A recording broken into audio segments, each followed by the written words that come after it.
Koperasi antara sektor ekonomi yang terkesan ketika pandemik COVID-19. Justru peralihan ke fasa endemik dilihat waktu yang sesuai untuk membangunkan semula sektor berkenaan bersama gerakan koperasi yang terlibat. Memperkukuh modal insan koperasi. Topik ini menjadi fokus BIS Malaysia pada petang ini. Teruskan bersama saya Akmal Hafiz Ruslan untuk 30 minit yang berikutnya.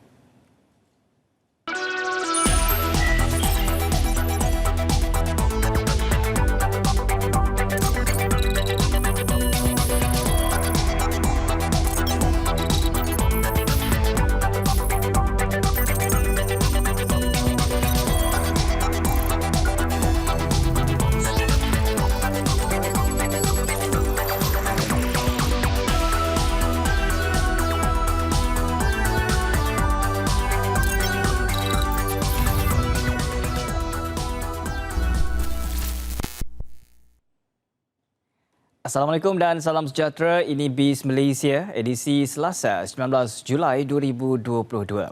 Ketika ini bersiaran langsung menerusi saluran berita RTM dan di TV1. Selain itu, anda juga boleh ikuti kami di Facebook Live atau YouTube BIS Malaysia. Baik, sebelum kita ke topik perbincangan utama, kita ikuti dahulu perkembangan semasa. Dimulakan dengan laporan ini. Mekanisme pelaksanaan subsidi bersasar yang sedang dikaji kerajaan perlu disusuli dengan pengujian lebih meluas, membabitkan penduduk bandar dan luar bandar. Ia dijangka mengambil masa 3 hingga 6 bulan sebelum keputusan mengenai pelaksanaannya boleh dimuktamadkan. Perkara ini dinyatakan Menteri Kewangan Tengku Datuk Seri Zafrul Tengku Abdul Aziz di Dewan Rakyat. Menurutnya, strategi kerajaan adalah memastikan usaha menggantikan subsidi pukal dengan kombinasi subsidi bersasar dan bantuan tunai dilakukan secara berperingkat. Tujuannya mengelak inflasi secara mendadak atau menjejaskan momentum pertumbuhan ekonomi negara. Keadaan inflasi di Malaysia juga masih terkawal dan berada dalam keadaan sederhana.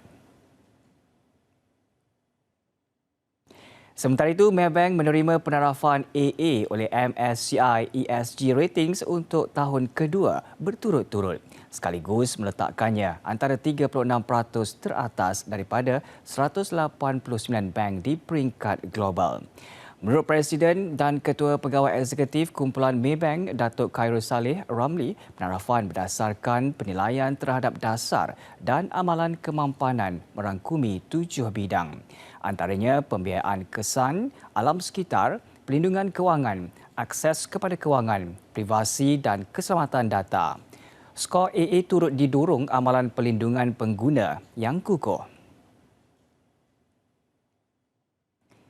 Baik saudara, seterusnya beralih ke perkembangan pasaran. Bursa Malaysia dibuka lebih rendah pagi tadi akibat aktiviti pengambilan untung didorong oleh petunjuk dagangan tidak menentu di Wall Street. Ikuti perkembangan saham yang disediakan oleh PMB Investment.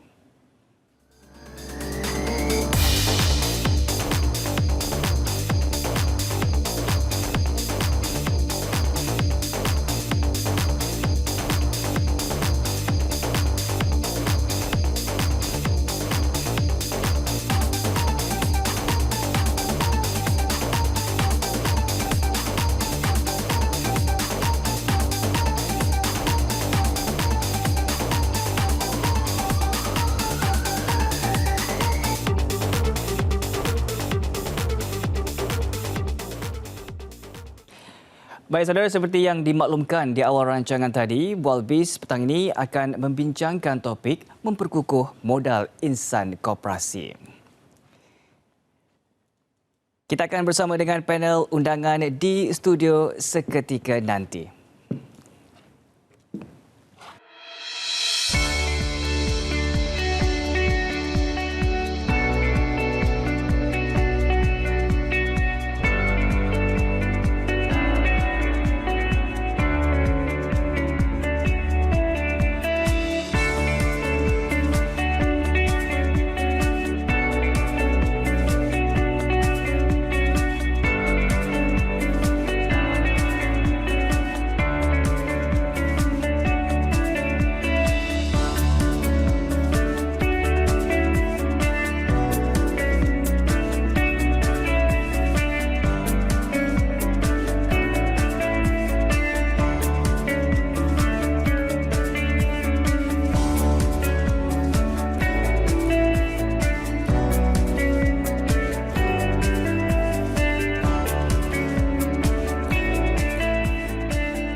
Sebagai satu-satunya pusat latihan koperasi di negara ini, Institut Koperasi Malaysia atau IKMA sentiasa berusaha meningkatkan kecemerlangan warga koperasi.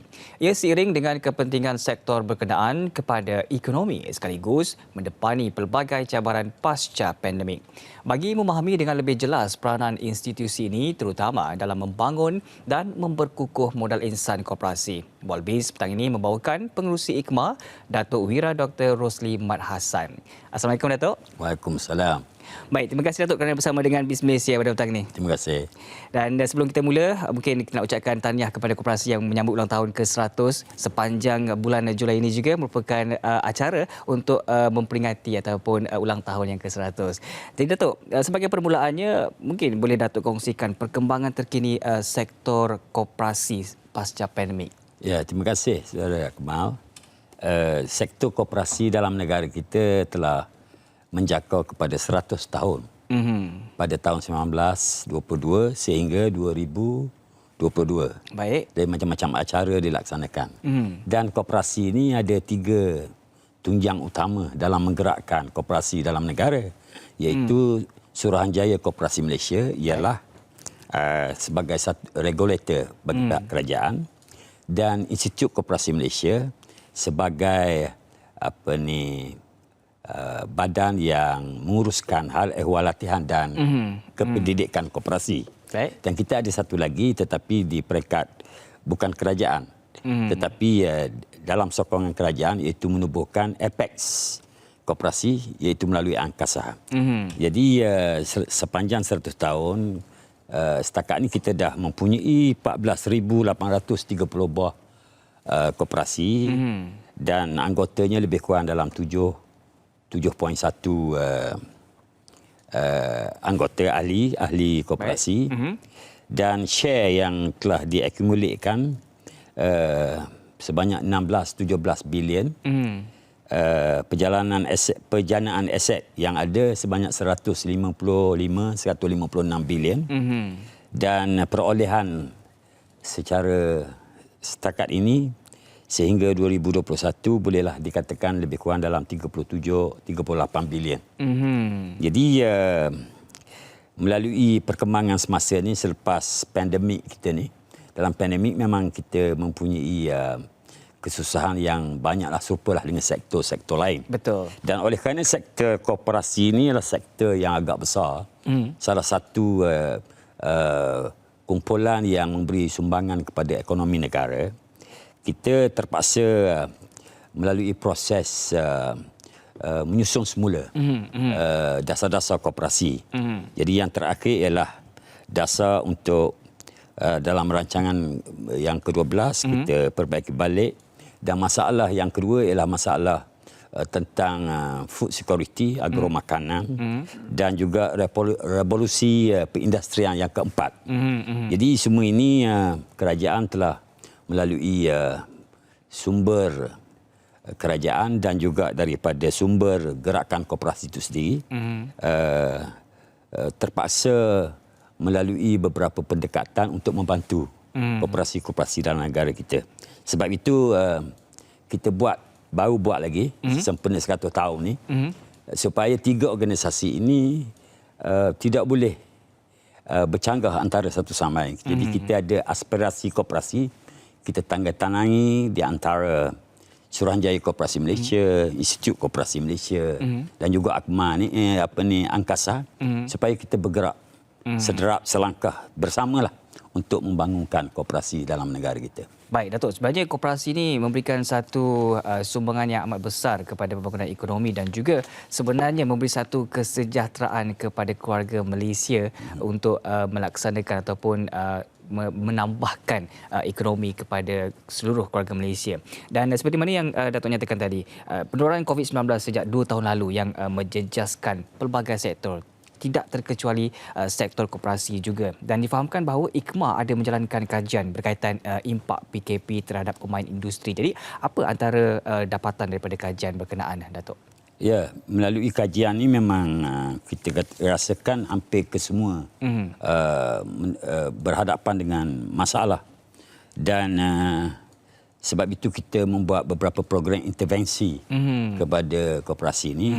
Jadi kita memberi bantuan keuangan secara bersasar dan juga kita memulihkan beberapa bentuk perniagaan koperasi itu sendiri.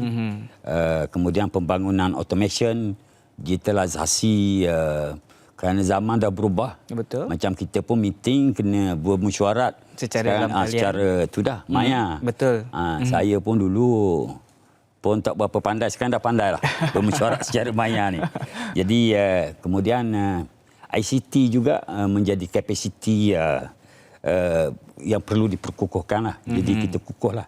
Itu sumber yang kita dapat daripada semua data-data semua kita ada, tapi secara keseluruhannya inilah keadaan kita, campur tangan kita ataupun intervensi kita supaya kedudukan koperasi dalam negara kita berada dalam keadaan yang seperti biasa.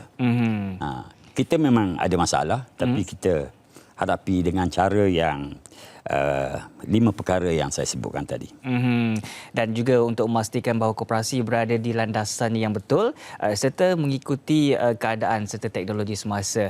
Dan kalau kita lihat sebenarnya dengan berlakunya COVID-19, ini juga memberikan satu anjakan kepada para pengusaha ataupun ahli koperasi ini untuk seiring dengan perkembangan teknologi. Dan Datuk, kalau kita lihat bagaimana agaknya institusi ini membantu kebangkitan semula sektor berkenaan, terutama dalam memperkukuhkan modal insan koperasi, Datuk. Ya, jatuh bangun sama ada koperasi ataupun mana-mana bidang. Betul. Kita kena faham, dalam negara kita ni ada 2 pendekatan. Satu pendekatan perniagaan yang berasaskan kepada fundamental modal, iaitu semua berdaftar dengan Suruhanjaya Syarikat Malaysia. SSM. SSM. Kemudian ada satu lagi jenis itu, iaitu koperasi mesti berdaftar ataupun regulatornya ialah tuan kita lah, ialah Suruhanjaya Koperasi Malaysia. Jadi 2 ni berteraskan tadi modal, yang kedua ni berteraskan kepada modal tetapi banyak kepada kita panggil social enterprising. Maknanya ekonomi sosial lah, kemasyarakatan. Jadi sebab itu dalam perniagaan seperti biasa di bawah SSM, itu modal menjadi utama. Kalau kita jadi controller, modal terbesar, kita kontrol syarikat. Kita yang membuat keputusan, kita yang menguruskan semua syarikat kita. Tetapi dalam koperasi kita ada equal say. Baik. Maknanya kita sekarang ni kita ada katalah minimum 20 ahli. Jadi walaupun modal kita besar secara individu, tetapi dalam memutuskan perkara-perkara tertentu dalam koperasi, dalam pengurusan perniagaan kita, kita ada 1 vote saja. So we have kesaksamaan. Kita ada sama vote yang sama.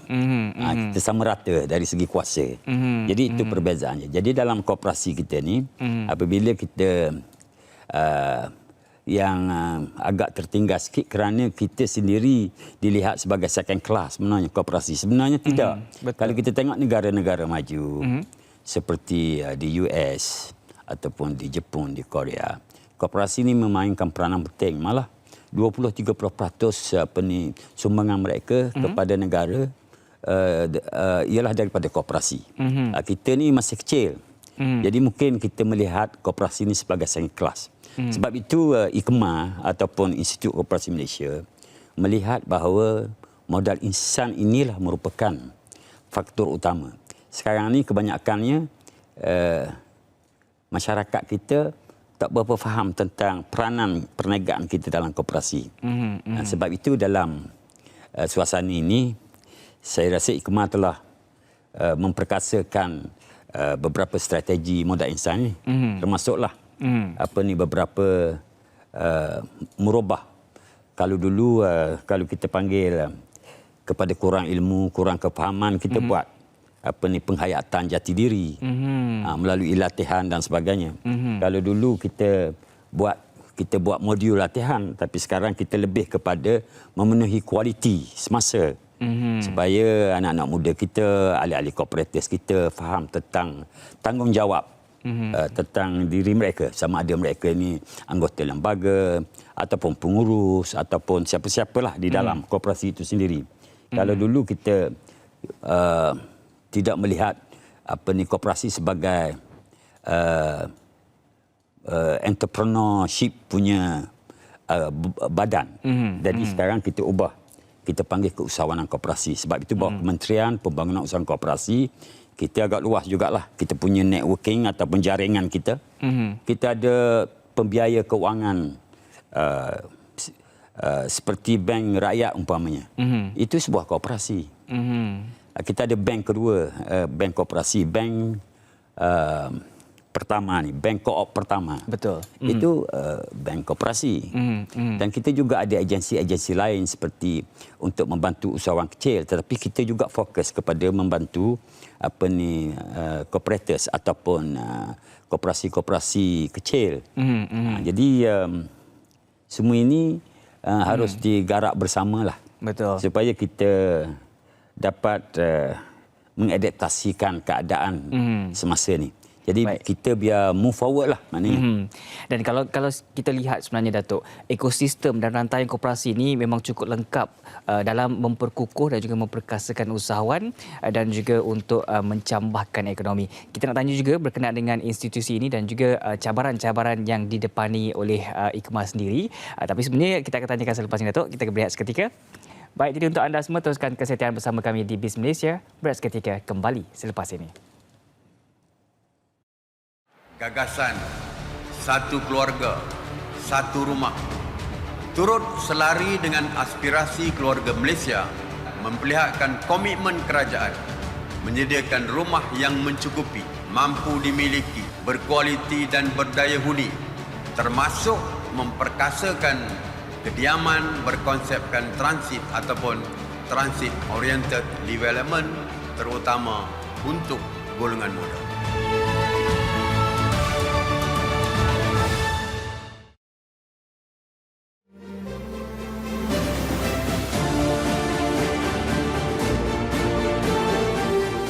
Kita sedang membuat pemantauan beberapa lagi rangkaian penyelundup. Jadi jangan pihak-pihak yang menjalankan aktiviti penyelundup merasakan mereka terlepas pandang. Kita ingin memberi jaminan pihak PDRN dan pihak penguatkuasa KP dan ACP akan meneruskan tindakan yang seperti secara berterusan, dan untuk makluman juga kita menerima maklumat yang semakin banyak. Tidak ada siapa yang akan terlepas. Dan orang ramai disuruh untuk terus memberikan kerjasama kepada pasukan penguatkuasa dan juga pihak-pihak yang sedang menjalankan tugas mereka.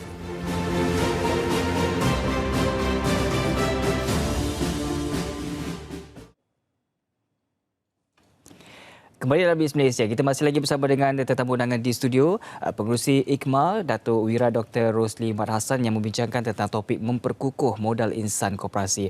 Baik, Datuk ada menyatakan tadi berkenaan dengan institusi serta kursus yang dilaksanakan. Kita nak tahu dalam menjalankan program latihan dan juga pendidikan terhadap gerakan koperasi, apa antara cabaran yang dihadapi dan juga bagaimana ia ditangani? Ya. Memang tugas Institut Koperasi Malaysia, IKMA kita ni memang menguruskan latihan, pendidikan kepada cooperators, kepada ahli-ahli koperasi kita. Baik. Tetapi masalah kita ialah masalah kita tidak menguatkuasakan beberapa sektor latihan ini. Zaman dulu-dulu, sesiapa yang menghadiri kursus di IKMA, dia secara automatik selepas itu dilantik sebagai, dia panggil ahli macam ahli lembaga pengarah lah. Betul. Kita panggil anggota lembaga. Kita panggil ya. Jadi lepas tu sampai mati dia dah layak. Jadi sekarang kita nampak perubahan ni begitu cepat. Latihan ni amat penting. Sebab itu selain daripada latihan yang biasa kita buat seperti kursus berasaskan kepada sektor-sektor, program latihan koperasi bersasar dan juga program keberhasilan yang kita buat, program belia. Kita sekarang ni tumpu kepada dua perkara lah. Pertamanya setiap ahli kooperatif yang memegang jawatan dalam koperasi mesti melalui proses wajib lah, dipanggil kursus wajib 5 tahun sekali. Ada pandangan nak 3 tahun, tapi saya rasa 5 tahun sudah memadai buat sementara ini. Dan ianya telah mendapat persetujuan daripada Suruhanjaya Koperasi Malaysia. Maknanya kalau dia dalam proses penyambungan dan sebagainya, kalau dia tidak ada kita kata sijil lah kononnya, menghadiri kursus itu, daripada menghadiri kursus 5 tahunan ni, maka dia akan tergugur dengan sendirinya menjadi kooperatif. Jadi saya dengan cara ini kita bukan nak memaksa, tetapi kita lebih kepada mendidik supaya ahli kooperatif ni kita akan bimbing mereka. Jadi adalah penting kursus wajib ni untuk ahli kooperatif. Yang keduanya ialah kursus-kursus yang eksekutif sebagai pelaksana di peringkat bawah koperasi. Dan yang paling top sekarang ni, tahun inilah selepas pandemik, kita ingin memasyarakatkan koperasi itu sendiri. Sebab tu kita panggil MASKOP. Program ini turun padang.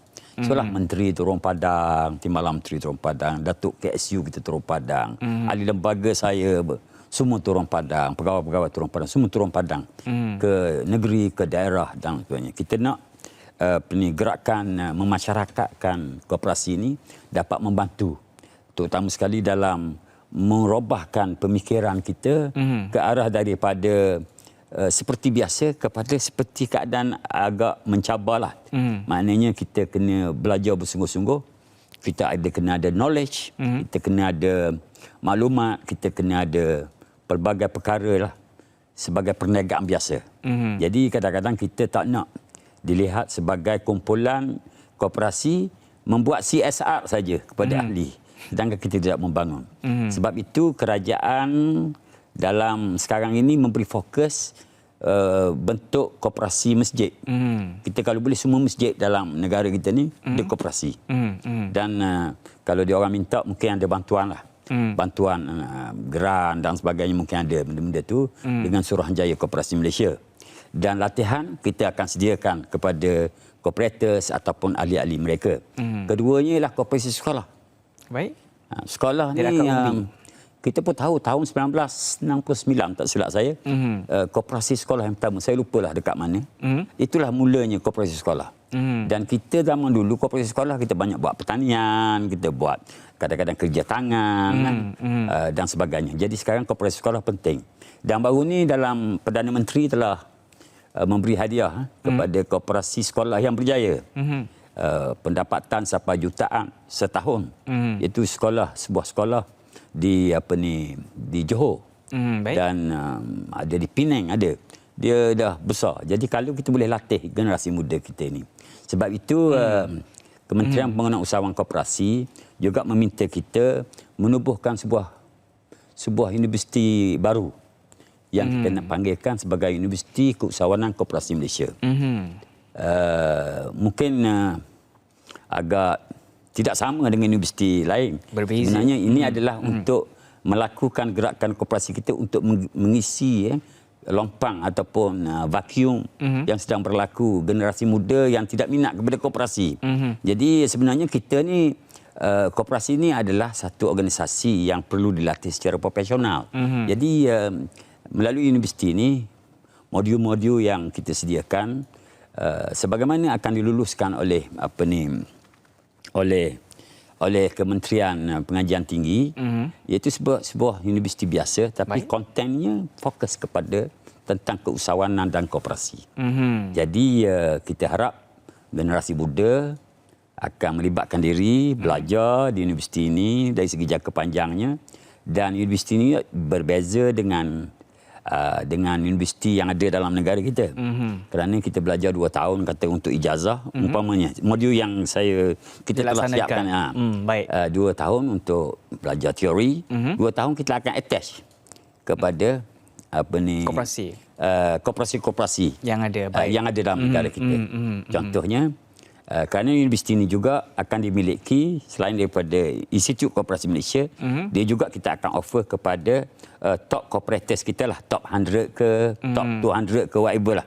Dia orang akan menjadi penyumbang kepada ataupun pemegang saham kepada universiti ini. Tetapi universiti ini akan dimanage oleh profesional, oleh profesor-profesor yang berkaitan lah.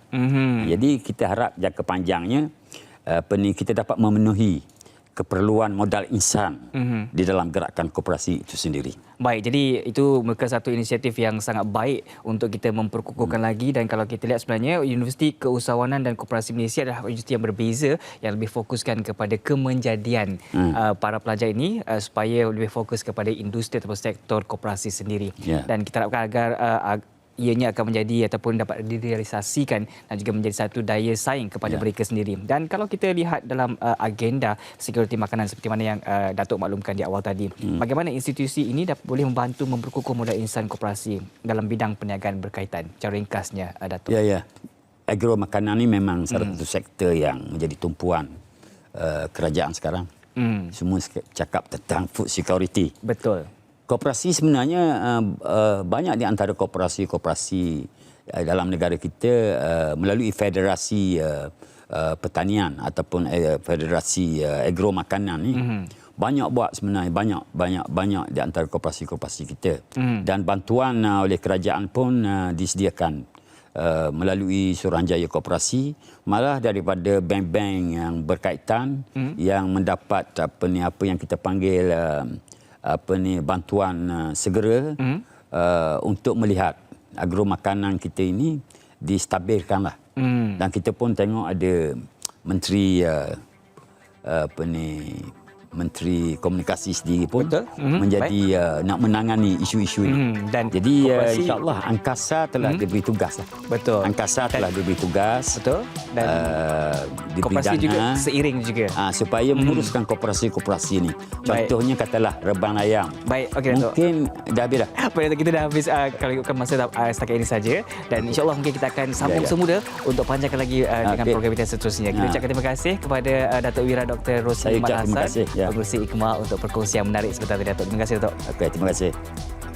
Baik, saudara, buat BIS itu tadi untuk BIS Malaysia edisi 19 Julai 2022. Terus amalkan kawalan Kediri walaupun negara masih dalam fasa peralihan endemik. Lindung diri, lindung semua. Saya Akmal Hafiz Ruslan. Salam keluarga Malaysia.